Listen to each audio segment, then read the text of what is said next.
¿Quién quiere comenzar? Soy todo oídos.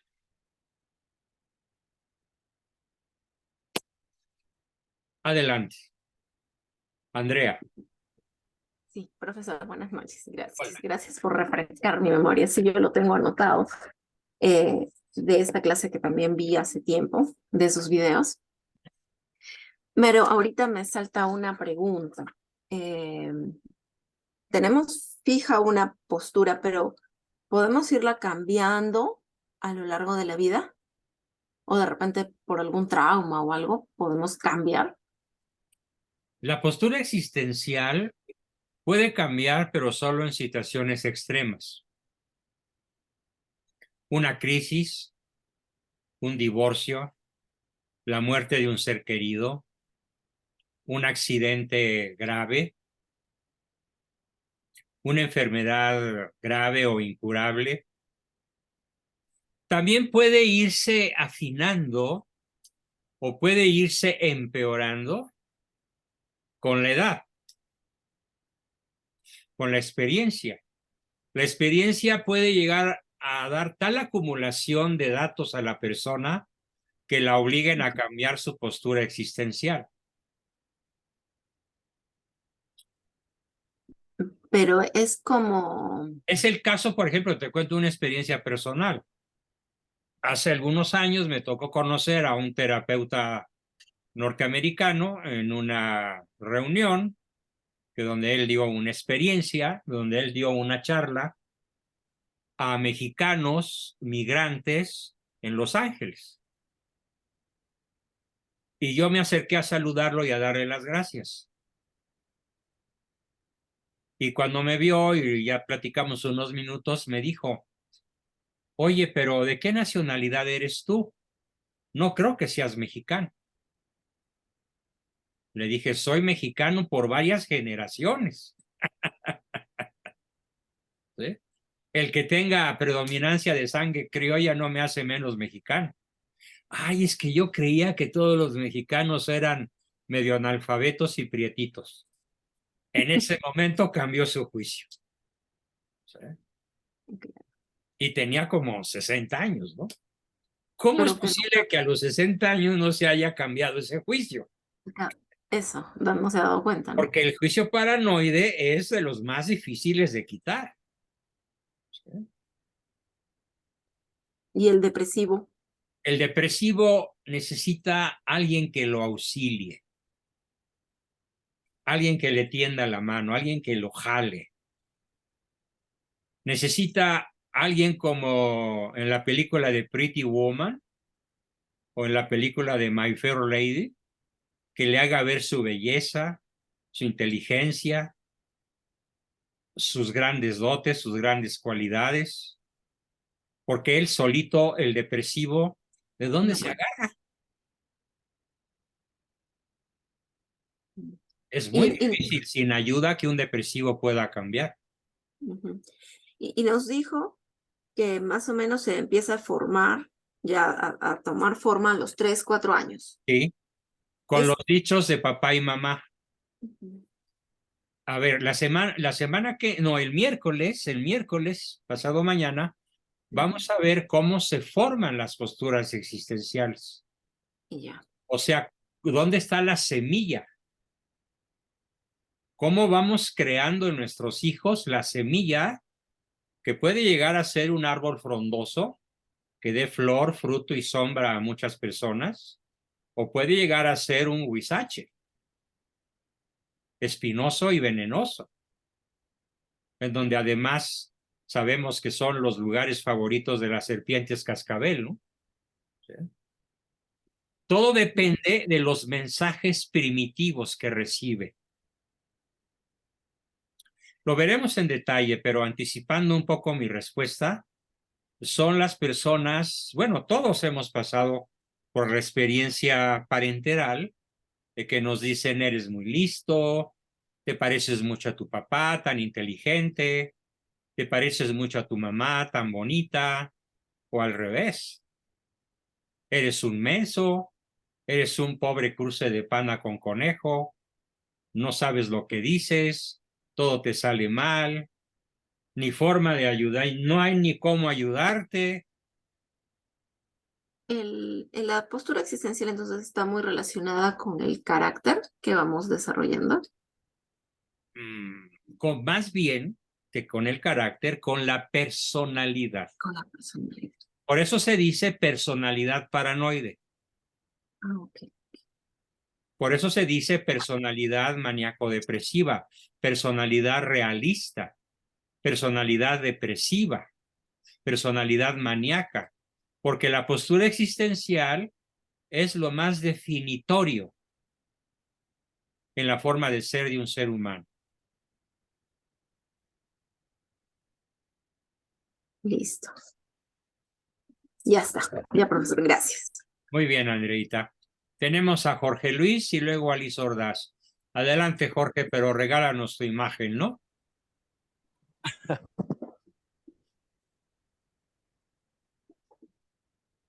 Sí, doctor. Mire, una pregunta era, si pueden coexistir en la misma persona varias posturas y predominar una de ellas. Es muy difícil ya en la edad, ya en lo que es la juventud, hablamos de mayoría de 21 años, pueden quedar resabios de alguna postura existencial no predominante, pero una va a ser la predominante, por mucho. En cambio, en el adolescente que adolece, puede estar cambiando de postura existencial, al menos de forma aparente, e incluso dejándose llevar mucho por sus estados de ánimo. Recordemos que sobre todo en las damas, el carácter en la adolescencia está muy influenciado más que en el varón por la invasión de las hormonas. Okay. Entonces, la invasión hormonal, tanto en hombres como en mujeres, pero sobre todo en mujeres, hace que el adolescente adolezca. ¿Y de qué adolece? O sea, ¿qué le hace falta? Definir su personalidad. Allí puede haber revolturas, cambios, incertidumbres, caprichos. El adolescente es prácticamente un ser impredecible, a menos que haya tenido una educación sumamente realista desde los primeros meses de su vida. Es más, desde el vientre materno, donde él haya sentido la aceptación y el calor de mamá, que lo deseó, que lo amó desde el vientre materno. El feto lo registra, porque el feto rechazado registra el rechazo y crea toxinas. En cambio, el fetito aceptado crea endomorfinas en el interior de su cuerpecito, aunque sea minúsculo. Y esas endomorfinas van a permanecer en él el resto de su vida. Esas endomorfinas le ayudarán a consolidar con cierta facilidad una postura realista, porque él aprendió desde el vientre materno que él está bien, que él vale la pena, que mamá expuso su vida por darle la suya a él.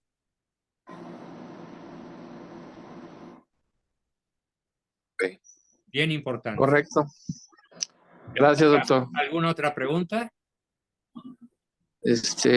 No, nada más le quería comentar que también conservo una serie de 10 videos de usted de las 10 etapas del amor que dio en Los Ángeles, y tengo guardado las 10 ligas, los 10 links.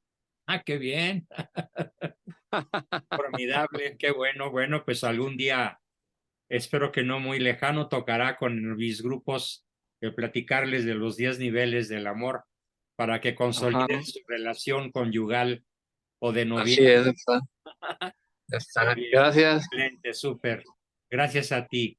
Tenemos a Luis Ordaz.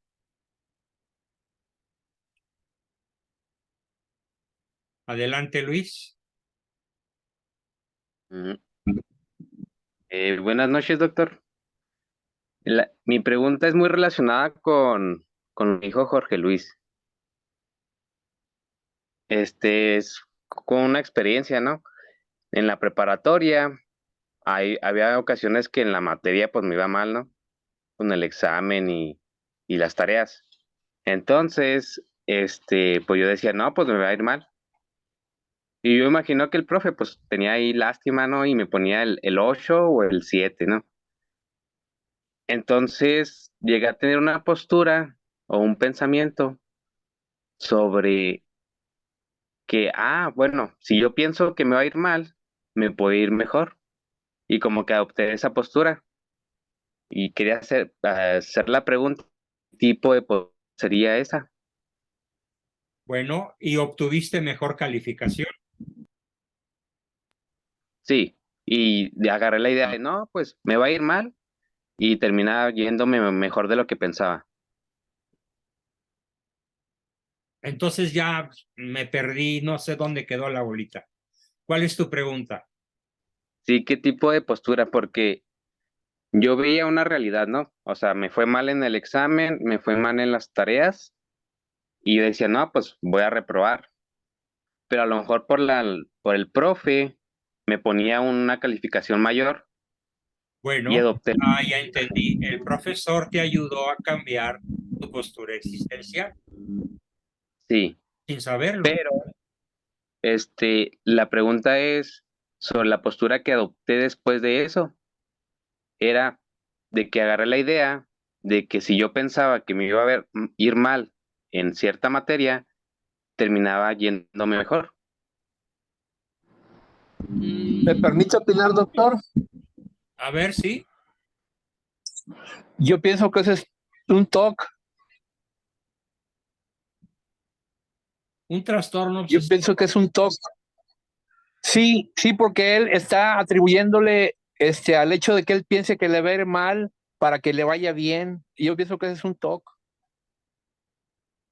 ¿Qué opinas, Luis? ¿Eres obsesivo y preocupón, detallista, aprensivo? Mm, pues hasta cierto punto sí, pero no tanto. Es muy No tanto curioso. como para un trastorno obsesivo compulsivo.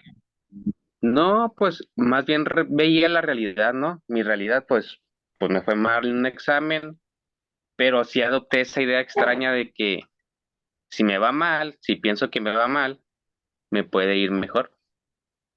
Es que al pensar que te puede ir mejor, pues te iba mejor. Pues sí, era. Pero si hubieras Sin pensado, embargo, me va a ir mal y haga lo que haga, me irá mal, te hubiera ido mal. Pero pensaste y le diste la orden a tu cerebro, pero me puede ir mejor. Y así sucedió. La segunda orden es una orden realista. Me puede ir mejor, es realista.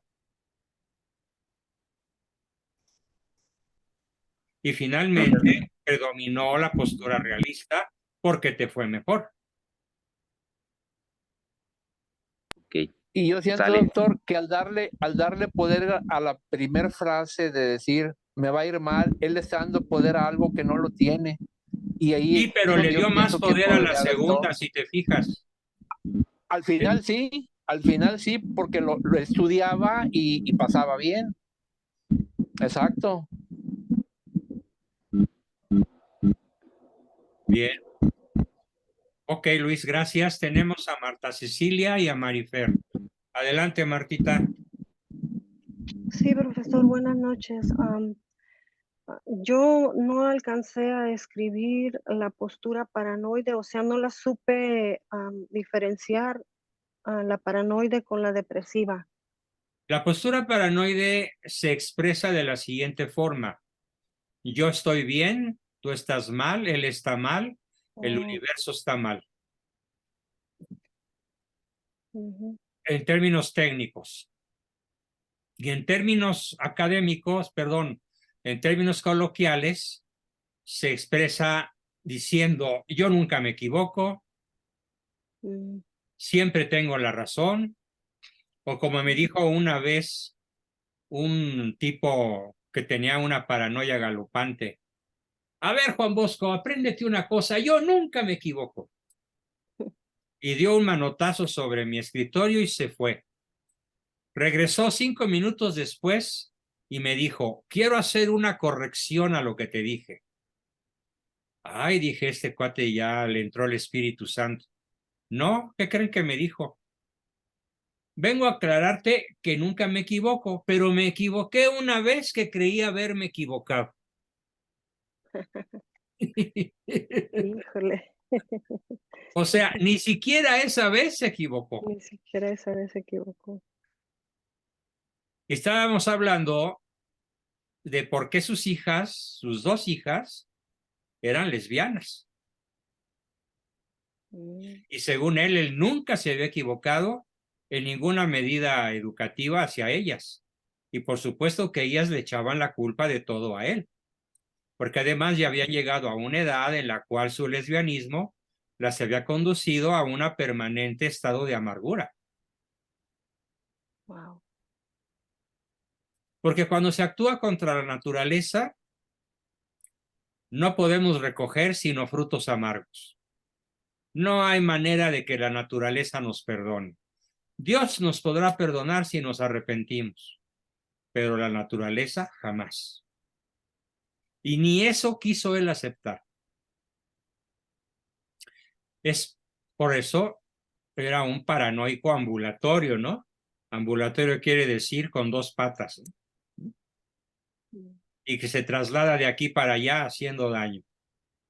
Bien, Marta Cecilia, Ajá. ¿te quedó Este, claro? sí, sí, profesor. Y con todo el respeto que usted me merece y todos mis compañeros, quisiera hacerle una corrección acerca de la palabra nihilista. En latín se escribe nihil y se dice nihil. No, Yo no siempre cambia. escuché a mis maestros de latín, que eran mi papá, un sacerdote, un doctor en Sagradas Escrituras, decir nihil, nihil obstat. Mi papá Mm, era director de una imprenta y siempre que salía un libro decía: ya logramos el nihil obstat. No decía nihil, decía nihil. Pero bueno, mm. pues como todo Bueno, en la vida puede tener errores de juicio, errores de conocimiento. Yo tenía por ahí una falsa idea sobre el autor, pero ¿qué te parece si lo consultamos con alguien que tenga el latín como su segunda o incluso su primera lengua? sí, estoy estudiando latín con un profesor argentino y Muy argentino bueno, aguas, ¿eh? Porque ellos tienen su propia pronunciación del español, no digamos del latín. sí, sí, sí, sí, ajá, pero bueno, él así me está enseñando y Prácticamente bueno, de cada 100 palabras del castellano original, acentúan mal la mitad. la mitad. O se comen otra mitad. Sí, ¿Sí? ujú, sí, Inventan cada neologismo que bueno. Yo sigo creyendo que mi papá, que era, además estudió teología en el ujú, seminario de Morelia, al más alto nivel, después fue ujú. profesor de ahí y siempre dijo níquil, pero Pues bueno, lo voy a volver a consultar con él, pero a lo no, que él yo me lo voy a dice, consultar con un lingüista que tengo por ahí de amigo. ándele, sí, pues Y les mejor, pero platico. a lo que él me dice, pues es en los dos, en latín clásico y en latín eclesiástico, no cambia, queda igual, es como el cero, es nada. Sí, Ajá, el cero es nada, sí, exacto. ajá, Muy bien. sí, Níquil igual al cero, correcto. sí, ajá, sí, Tenemos a Marifer. Adelante, gracias. Marifer. Sí, profesor, hay dos posturas que no sé dónde colocarlos dentro de la clasificación existencialista que usted está comentando. No, no es Una es existencialista, ¿eh? Es existencial. existencial. Una, ¿dónde pondría usted la actitud de una persona que cada vez que le dicen no puedes hacer eso, la persona dice, ¿y por qué no? y eso se vuelve como que como un acicate, como algo que lo impulsa a, pues yo voy a ir en contra de lo que me están diciendo, ¿no? A mí me dicen que no puedo, pues sí puedo. Es postura Esa es realista. una, Es postura es realista. postura realista. Y la otra es una postura, bueno, y eso me lo recordó este compañero Luis. Él, por ejemplo, en la universidad, pues tenía ese pensamiento. Yo mi pensamiento era, me gustaba mucho, pero mucho la carrera que yo estudié, que es computación. Pero yo me propuse que la iba a sacar adelante, porque ese era, pues para mí, la forma de salir adelante. Y como no entendía ni jota, yo dije, no, ¿cómo hago para que las cosas me puedan entrar a la cabeza? Pues voy a ver cómo se comportan los demás, voy a sentarme como se sientan los demás, voy a observar cómo observan los demás y hacer como que estoy entendiendo. Y pues resulta que lo conseguí, profesor, no sé qué fue lo que pasó en mi mente, que llegó un punto en el que yo decía, a ver, ¿qué pensaría, cómo resolvería este problema mi compañero Remy? Pues yo creo que el ingeniero Remy diría esto, esto y esto y esto. Y le atinaba, profesor, que así era. Y al otro día el mismo Remy me decía, oye, hiciste muy bien tu razonamiento, ahora explícamelo, no, mejor explícamelo tú. Pero eso también podría ser realista, profesor. O sea, es una forma de imponerse a la situación adversa que pudiera estar enfrente de uno. Solo el realista logra sobreponerse a las situaciones por difíciles que sean. Okay. Así que también es postura realista. ¿Mm?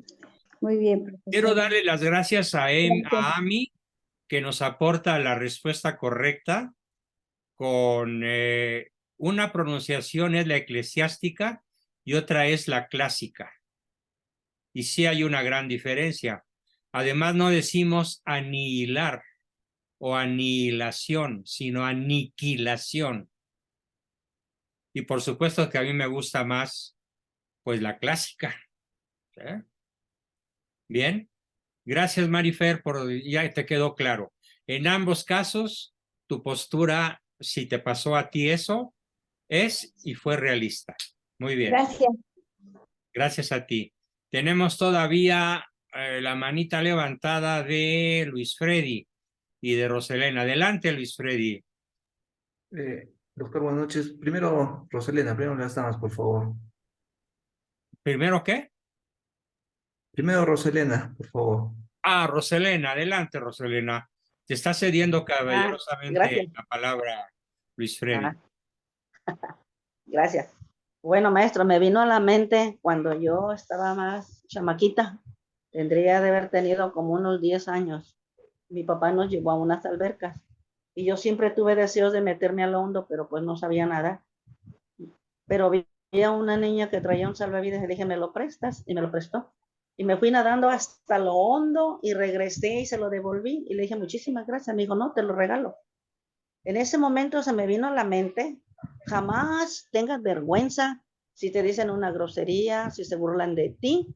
Y yo pienso que eso me sirvió en la vida, maestro, para salir adelante en ese momento. Porque muchos me decían, porque yo tuve un pie un poquito más cortito que el otro y me decían grosería. Y entonces dije, no, de aquí en adelante no me va a caber nada de eso. Y yo creo que eso fue lo que me sirvió, que es un carácter, no lo sé. ¿Qué postura sería en ese momento? En esos momentos te cambió tu postura existencial porque decidiste que tú estás bien y que podías hacer las cosas. Ajá. Sin embargo, más adelante, en este mismo apartado que estamos dedicando a este tema, vamos todos a hacer nuestro examen de cierta manera, individual, pero de modo simultáneo, para que cada uno de ustedes conozca su postura existencial de manera más profunda, más fina y que le pueda servir más para modificarla. Ok, gracias. Pero por el momento sí creo que haya sido un poderoso empujón hacia la postura realista, Roselena. ¿Ok? Ah, bueno, sí, gracias. Muy bien. Luis Freddy, ahora sí. Vaya. ¿Cómo está, doctor? Buenas noches con todo el grupo. Dos preguntitas, doctor. La primera, sobre lo que estaba conversando, los fetos rechazados y los no rechazados que crean endorfinas o toxinas. Sobre todo en los rechazados, ¿se puede, mediante los mensajes primitivos, modificar esa postura que podrían tener desde el vientre de la madre? Sí, pero te tengo que hacer una aclaración. Bueno, Ujú. dos. Y esto va para todo el grupo. Esto es un conocimiento radicalmente significativo para todos. El sistema nervioso central del feto capta con valor 10 lo que posteriormente captará con valor 1 cada caricia positiva. Ya te podrás imaginar la cantidad de caricias positivas que va a necesitar a lo largo de su vida un niño rechazado desde el vientre. Para llegar a creer, para llegar a sentir la sublime experiencia del amor.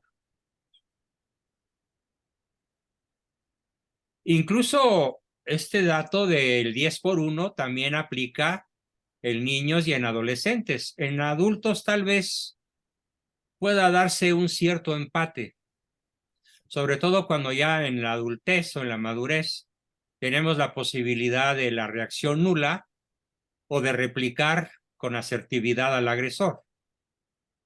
Pero cuando consideramos que la criaturita no tiene modo de defenderse, pues la agresión y el rechazo tiene un peso tremendo si lo comparamos con el posterior nivel de aceptación que pueda tener. Eso es muy importante. Entonces sí va a costar mucho trabajo restituir lo que el bebé en el vientre materno no vivió.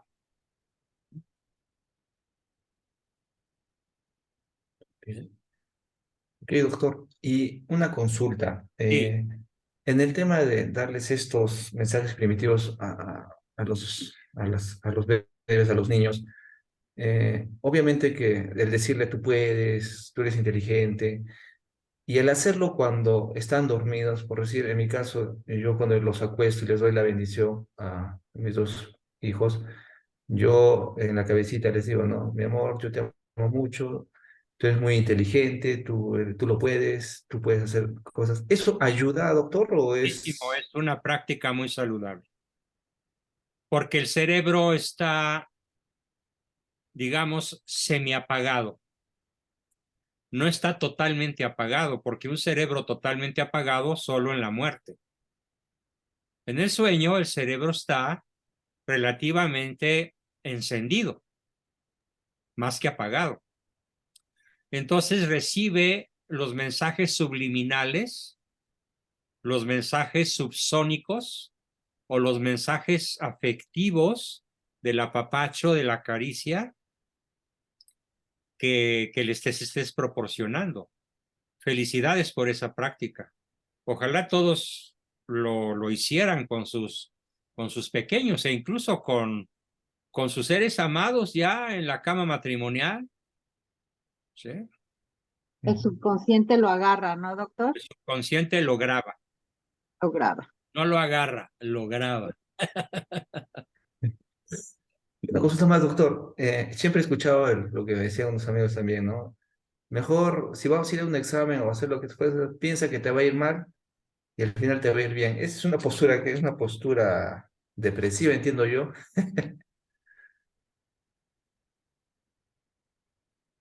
El esperar lo malo, no sé, Es en que no, considerando. mira, cuando uno inteligentemente espera lo malo, es cuando lo malo no depende de la decisión ni de la capacidad de uno. Ya, ok.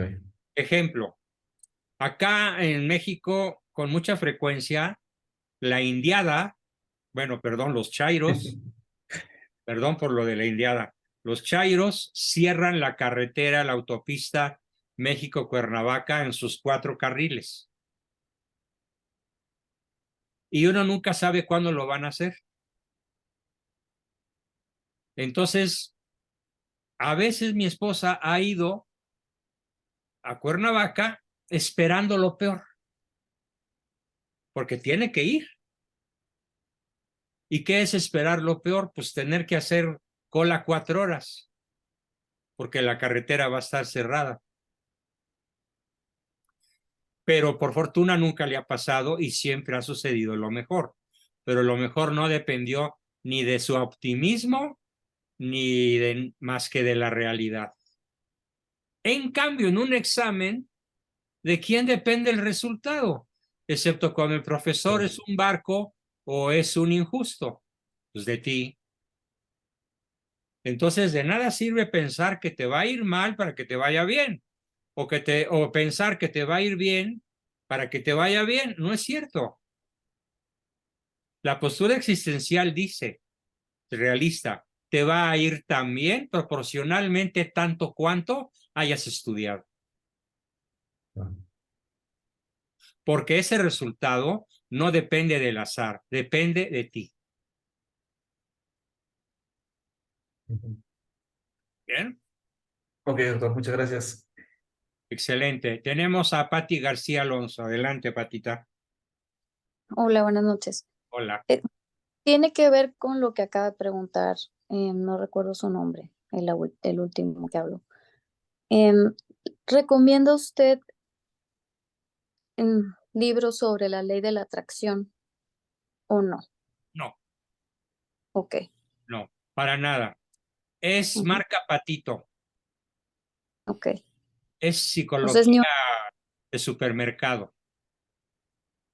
ok. Porque no considera ese libro que hay acontecimientos que aunque los atraigas, nunca habrán de ocurrir.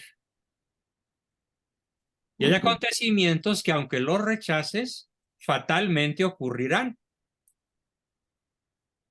La realidad es anterior, independiente y superior a nosotros. No está sujeta a la ley de la atracción. La realidad depende de sí misma. Ujú. Ok.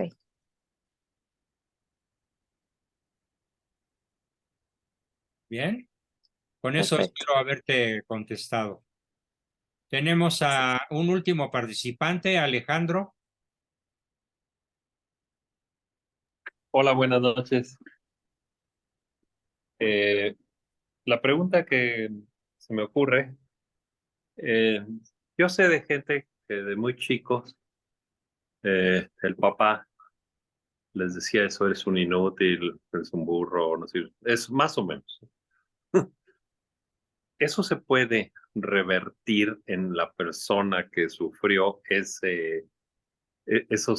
adjetivos a lo largo de mucho tiempo durante la infancia y Y temprana adolescencia? ya se lo había dicho a una de ustedes, pero creo que no habías llegado. Ah,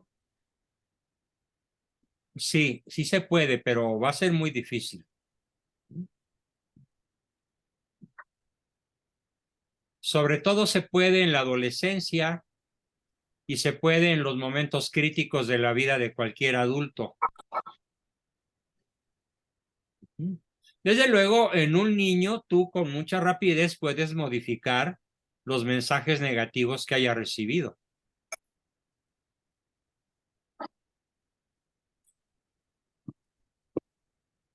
no.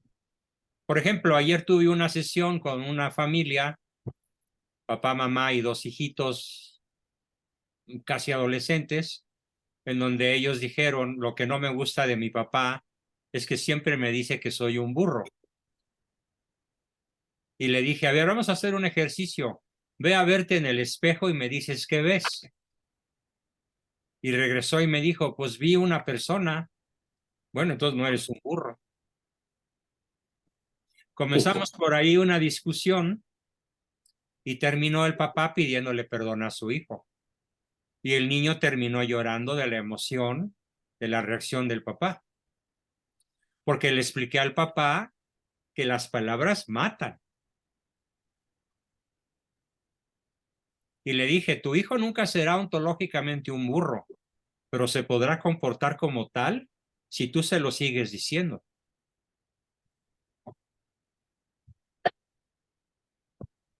¿Bien? Bien, queridos amigos, pues continuaremos el miércoles con muchísimo gusto.